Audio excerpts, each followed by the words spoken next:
अस्सलाम वालेकुम रहमतुल्लाहि व बरकातहू। सर्दियों का मौसम है और काफ़ी जो है सर्दी का पारा दिन पे दिन बढ़ते जा रहा है और इस ऐसे में जो है चाय और कॉफ़ी का बिक्री भी ज़्यादा हो रही है। लेकिन इस सर्दी में जो डिग्री हमने अखबारात के ज़रिए जो पढ़ी है कि सर्दी का मौसम बिल्कुल हर दिन बढ़ते जा रहा है, तो वैसी तेलंगाना के अंदर भी सियासी पारा भी ऊपर उरूज पे आते जा रहा है। उसका जो काटा है, हालांकि इलेक्शन होने अभी 1 साल बाकी है, लेकिन कभी काटा तेज़ी से जाता है तो कभी थम जाता है। तो सर्दी अपनी जगह काम कर रही है, सियासी पार्टी अपनी जगह काम कर रही है। ख़रीदी फ़रोख्त, रद्द बदल, इधर का सामान उधर, उधर का सामान इधर, ये भी सियासी सर्दी गर्मी दोनों एक साथ हो रही है। देखिए, कांग्रेस में बहुत बड़ा नाम कमाने के बाद अब पैसा बचाने के लिए बोलिए या फिर सियासी लालच, मरे दम तक हम सियासी लीडर रहेंगे बोल के शशिधर रेड्डी ने भी कांग्रेस छोड़कर बीजेपी ज्वाइन करने का फैसला किया है। अब ये और बात है क्यों उन्होंने तब्दील करे, इतने साल बर्दाश्त करके कांग्रेस को अब जो है ये कह रहे हैं कि कांग्रेस पार्टी में अब जो है कैंसर की किसी तरीके से जो है सिम्टम्स आ गए। तो देखिए, जब किसी चीज़ के लिए अल्लाह सुब्हान ताला आपको एक राह दिखाना चाहता है, कांग्रेस पार्टी ऐसा नहीं है कि पुरानी या आजकल की पार्टी है, ये भी पुरानी पार्टी है। आज़ादी के बाद से ये लोग ने भी काफ़ी मेहनत की। अब देखिए, पुरानी चीज़ को गिनाना या पुराने चीज़ों में ये हुआ था, वो हुआ था, ऐसा किया था, वैसा किया था, ये तो चलने वाला है। लेकिन एक ज़िंदगी का एक हिस्सा गुजारने के बाद ऐसा हो ही नहीं सकता कि किसी पॉलिटिशियन ने पैसा नहीं कमाया है।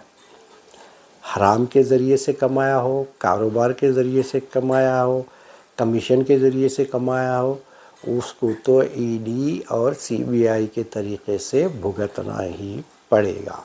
इसलिए कि जब तुम इक़्तिदार पे थे, तुमने बहुत लोगों को डरा धमका के जिस तरीक़े से भोपाल के अंदर जो गैस लीकेज का जो कांड हुआ, उस कांड को जिस तरीक़े से दबाया गया, वो मरूम, वो मासूम बच्चे, वो जो है नौजवान बच्चे, वो जो पेट में महिला जो बच्चे थे, जो तड़प तड़प के दुनिया से जा चुके हैं, उनका हिसाब कांग्रेस शायद दे रही है, ऐसा हमने एक्सपर्ट से सुना है।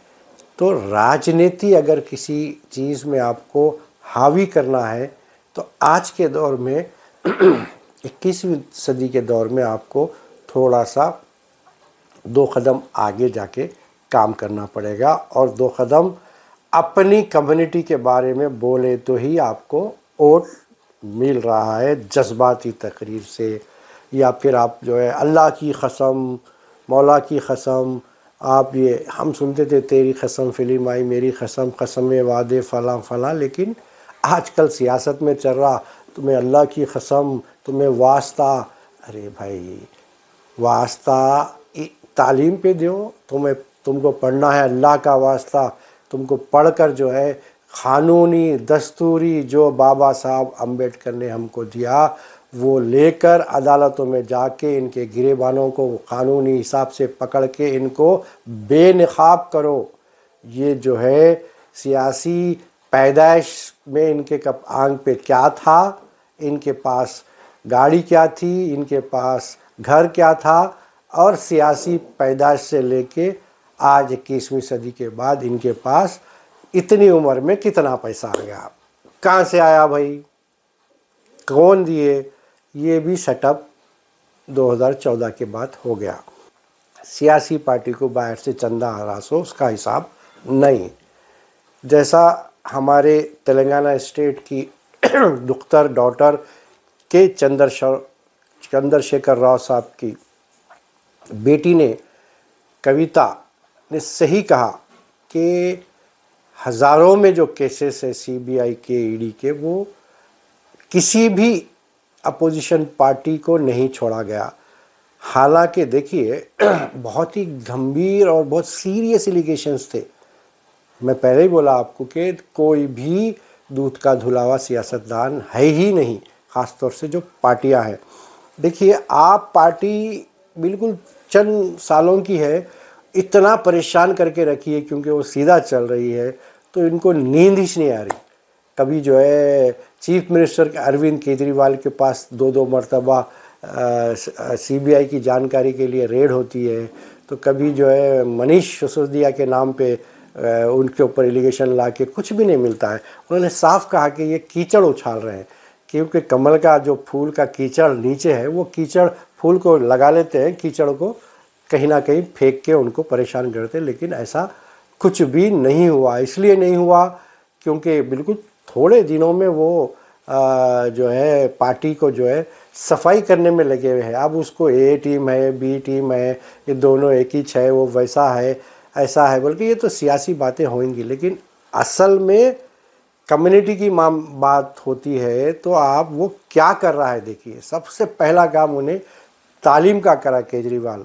अब केजरीवाल से सवाल किया जा रहा है तुम बिल्किस बानो पे पूछो। अरे भाई वो तो क्लियर कर दिया कि मैं तालीम के बारे में पूछूंगा, क्योंकि जब तक तालीम हासिल होगी हुकूमत की जानिब से होने दीजिए या ख़ुद पढ़ा होने दीजिए। अब ख़ुद तो पढ़ नहीं सकते, बाहर की ज़िंदगी भर की कमाई यहाँ पे प्राइवेट वाले खून चूसे जैसा चूस लेते।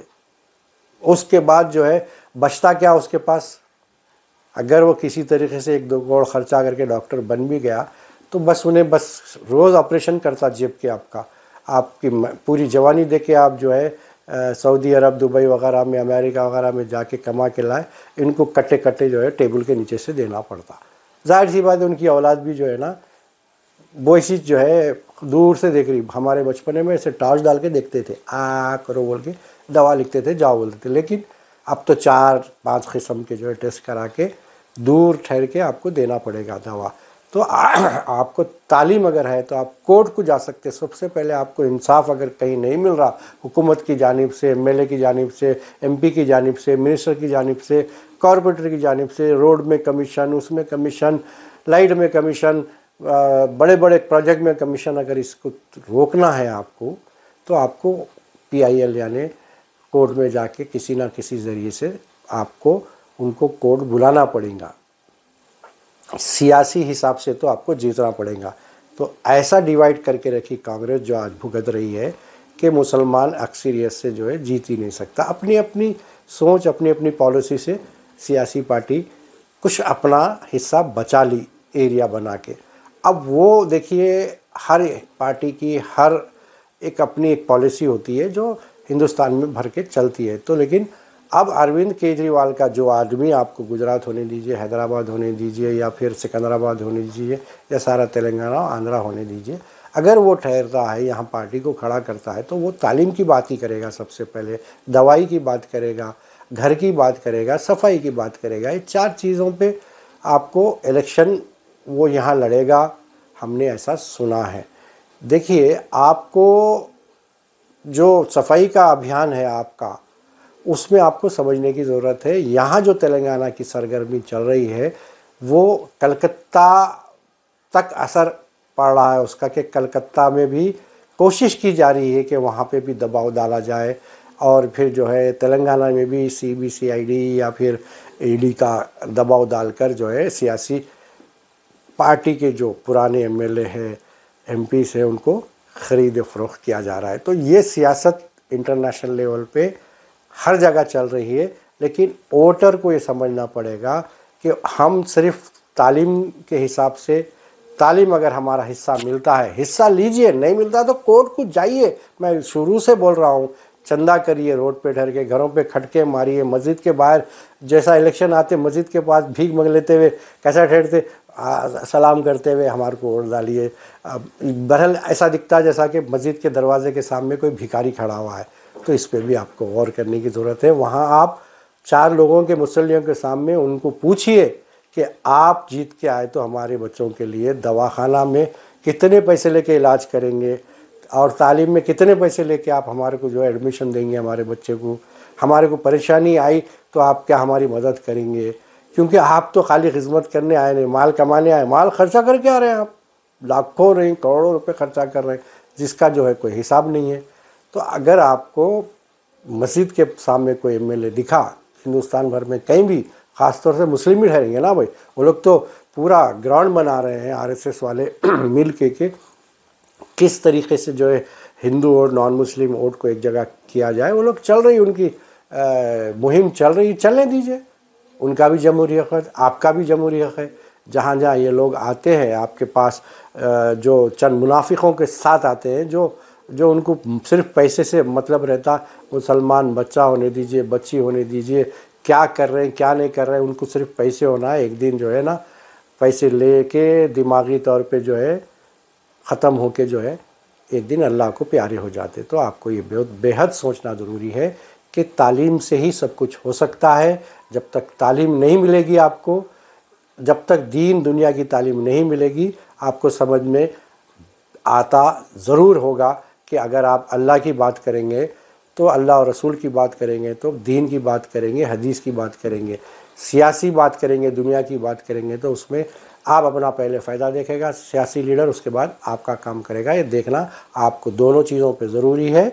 और सर्दी के मौसम में अपना बेहद ख्याल रखिए और अपने रिश्तेदारों का भी ख्याल रखिए। दावतों में देर से मत जाइए, देर से खाने से, सर्दी में अंदर खाना चिपकने से लाखों करोड़ों रुपए लेके जाने के बाद भी आपके घर को खुदा ना खास्ता बॉडी ना आए। इसीलिए अगर देर से जाना है तो घर में कुछ खा ले के जाइए। बेहद अपना ख्याल रखिए। अस्सलाम वालेकुम रहमतुल्लाहि व बरकातुहू।